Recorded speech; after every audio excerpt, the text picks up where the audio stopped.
शुक्रिया।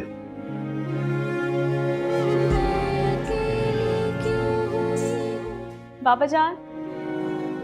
अरे अस्सलाम वालेकुम। वालेकुम सलाम। जीती रहो। जैन, मैंने कहा था ना जल्दी करो वरना बाबा जान नाश्ता कर लेंगे। उन्होंने नाश्ता कर लिया है अब। नहीं बेटा, नाश्ता नहीं किया, अभी सिर्फ चाय मंगाई है। नाश्ता आप लोगों के साथ करूंगा, मुझे पता था कि तुम लोग आओगे। कुबरा भी के साथ जरा नाश्ता ले आओ। जी बाबा जान।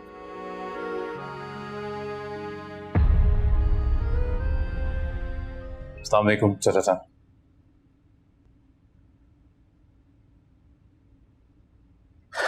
वालेकुम सलाम।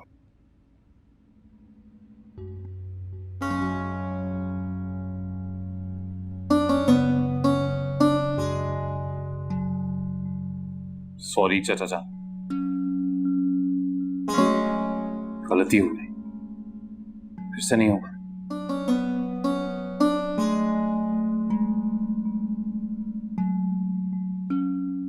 क्यों सताते हो मेरी बेटी को? मैं कभी नहीं सताता उसे, बल्कि मैं तो बहुत ख्याल रखता हूँ सुबह का। क्या कहना चाहते हो? वो तुम्हें सताती है? अरे नहीं नहीं, मैंने ऐसा कब कहा? हम दोनों एक दूसरे का बहुत ख्याल रखते हैं, बहुत प्यार करते हैं एक दूसरे से, और फिर हमेशा कोई न कोई तीसरा बीच में इंटरफेयर करता है और प्रॉब्लम्स खड़ी हो जाती है।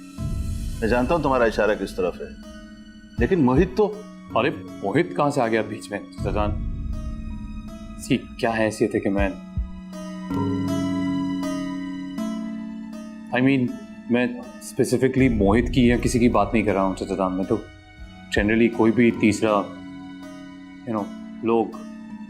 ये समझ में नहीं आता से, कभी छोटी सी मामूली बात भी तुम्हें बुरी लगने लगती है और कभी कभी बड़ी से बड़ी बात को भी दरगुजर कर देती है। सजान आप ठीक कह रहे हैं, वो मैं थोड़ा ऐसा, पर मैं आपसे सच कह रहा हूँ।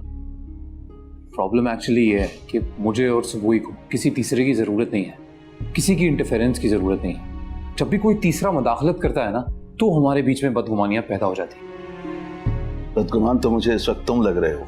चलिए अब छोड़िए, बस कर दे नाराजगी। हम जानते हैं मैं आपको नाखुश या उदास नहीं देख सकता। जानता हूं,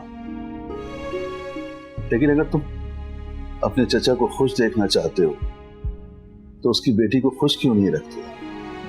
चचा जान, मैं पूरी कोशिश करता हूँ, आई स्वेयर। अच्छा एक बात बताइए, क्या आपकी और चची की कभी कोई लड़ाई नहीं हुई? नहीं,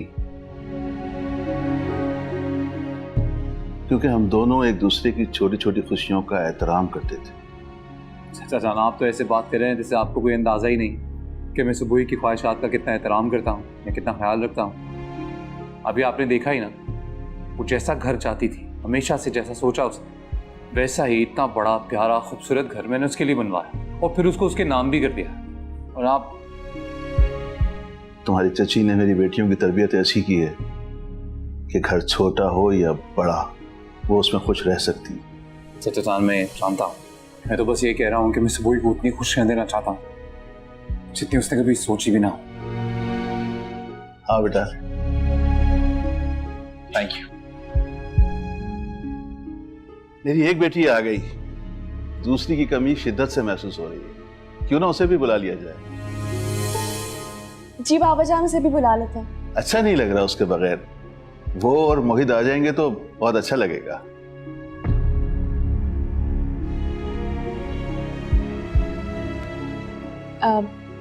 बाबा जान, मेरा ख्याल है बाबा जान रहने देते हैं, आज छुट्टी का दिन है ना, अपने भी बहुत काम होंगे, बाद में कभी मिल लेंगे हम। अरे तो अभी पूछ लेते हैं। हाँ पूछ ही लें, बल्कि मैं पता नहीं कैसे भूल गया, मुझे एक इम्पोर्टेंट डॉक्यूमेंट ड्रॉप करना है कहीं पे। मैं थोड़ी देर में आप लोगों को ज्वाइन करता हूँ। बेटा, तुमने आज का दिन हमारे साथ स्पेंड करने का वादा किया। जी बिल्कुल किया था, अब वादा किया है तो मैं पूरा भी करूँगा। मैं आता हूँ, आप फोन वोन कर लें, बुला लें जिसको बुलाना है। I'll see you।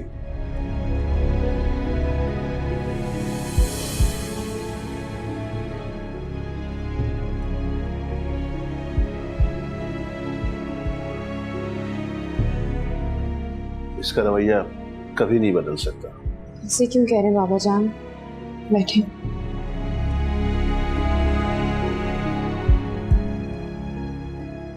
खुद परस्ती और खुद पसंदी बहुत बड़ी बीमारी है जो इंसान की शख्सियत को घुन लगा देती है और इंसान की खूबियां खुद पसंदी के नीचे दब कर रह जाती हैं। तुम्हें उसकी इस आदत को बदलना होगा, वरना वो सारी जिंदगी तुम्हें अजियत देता रहेगा। तुमसे मोहब्बत करने के बावजूद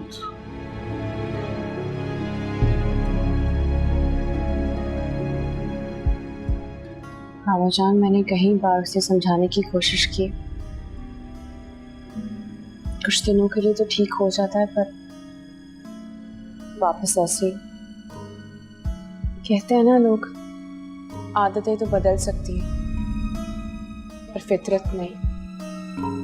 और बदकिस्मती से ना खुद पसंदी उनकी मजबूरी है बाबा जान।